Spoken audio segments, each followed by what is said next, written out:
Good afternoon. It's about 4 o'clock. The shed from Shed All Over the Page. I'm about to plant several different varieties of things in my garden. I've got the soil all tilled up. I am using this is a 1951 Farmall Cub. International Harvester made these. It is using a coal planter. It's a 12MX Multiflex. So this is the fertilizer hopper here. This is the seed hopper. And the way it works with these planters is they have a gear and plate system. I'll show you down in here. There's different gears, got different numbers of teeth, and you've got different plates with different numbers of teeth, which will result in different spacing. For example, I have a planter plate on here, a seed plate, and it is a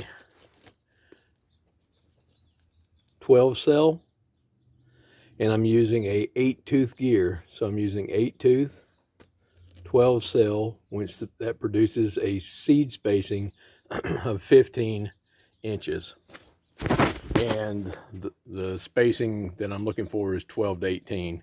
And I wanted to go a little wider this year on my seed spacing. That way you should have more moisture fertilizer per stalk instead of putting them so tight together.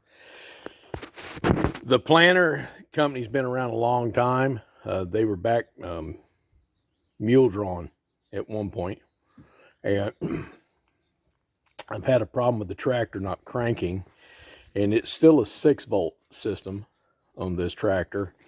And the battery was low on liquid, so I bought some distilled water and added to it and charged it, kind of spaced it out a little bit and charged it a good bit last night, and it seems to be working.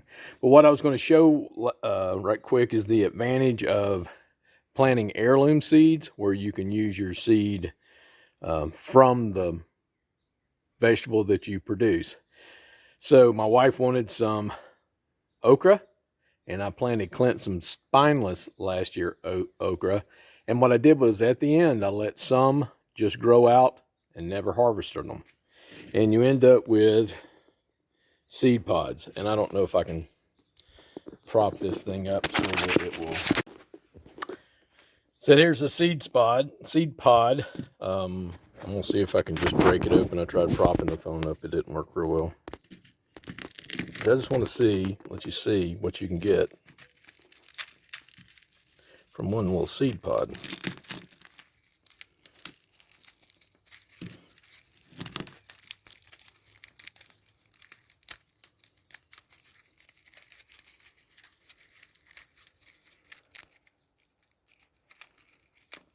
You can see I'm just busting one open here.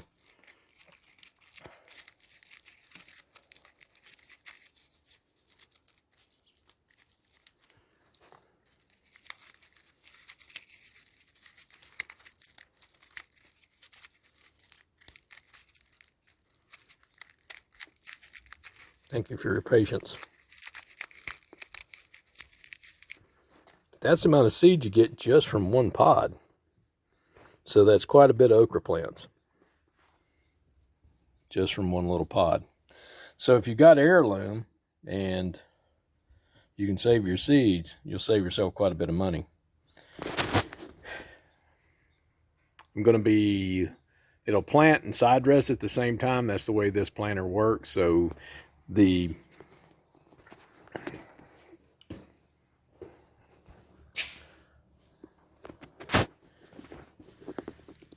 this tube here drops it down, and there's a shoe under here, and the seed drops out in there. And at the same time, fertilizer comes down this and drops through there with this little plate cutting through there. And that should be it. So to crank this old tractor, it's fairly simple. I've got the fuel cut off, so I'll have to kind of go around and crank it here in a minute. But it's basically, I've been hand cranking it with a rod, but now I've got it charged up, I don't. Flip the switch up. This little handle here.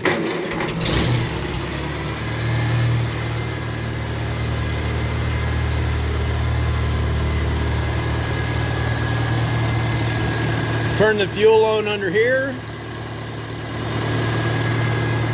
This tractor has hydraulics. It's called a lift-all system.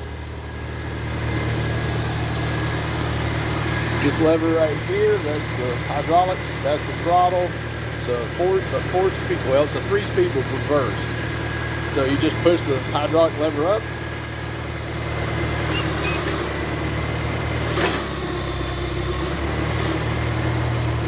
And that's heavier than you think. This thing here is not light.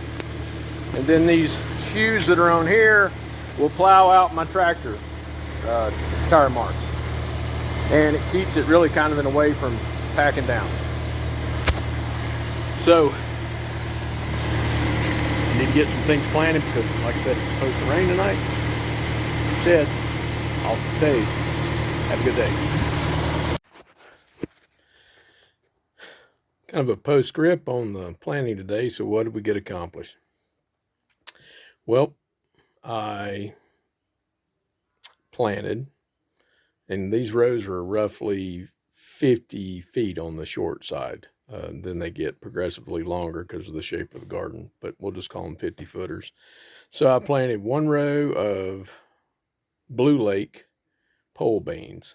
And I'm hoping that's going to help with the Mexican bean beetles and Japanese beetles, which have been destroying my green beans. And these are your snap peas, or snap beans, your green beans, standard green beans. Then I planted 1 row of sugar snap peas. That's what you see in stir fry. And 50 feet of beans is a lot of beans, because when they start coming in, they're planted every 4 inches. When they start coming in, you'll pick to you crazy. I have 4 rows of Yukon Gold potatoes, 4 rows of pink-eyed purple southern field peas. A lot of people call them a Crowder pea. 2 rows of okra that came from my seed, so we'll see how that did. And I increased the spacing this year on my sweet corn because last year I noticed the stalks that had a little more space had a better ear. And so I went to a 15-inch spacing. Last year I know it was tighter than 12 just because of the seed plate I used. So I've got 24 rows of Obsession 2 bicolor super sweet. And then I have 1 field that's about 70 feet long, about probably 30 feet wide, that I planted all full of sunflowers. And there are sunflowers from last year. I always get a good return on sunflowers. I end up buying some little bitty packs of them. There's a couple of varieties we just can't seem to get seed from. Little Becca, Pro Cut this, Pro Cut that, anyhow. And then we try to sell those to some florists around here. So I got all of those planted. Normally I use that same field, and I'll plant 10 days from now. I'm going to plant Matriarch bicolor super sweet corn. And then 10 days after that, I'll plant Matriarch again, but I'm probably going to end up using the field that's right there.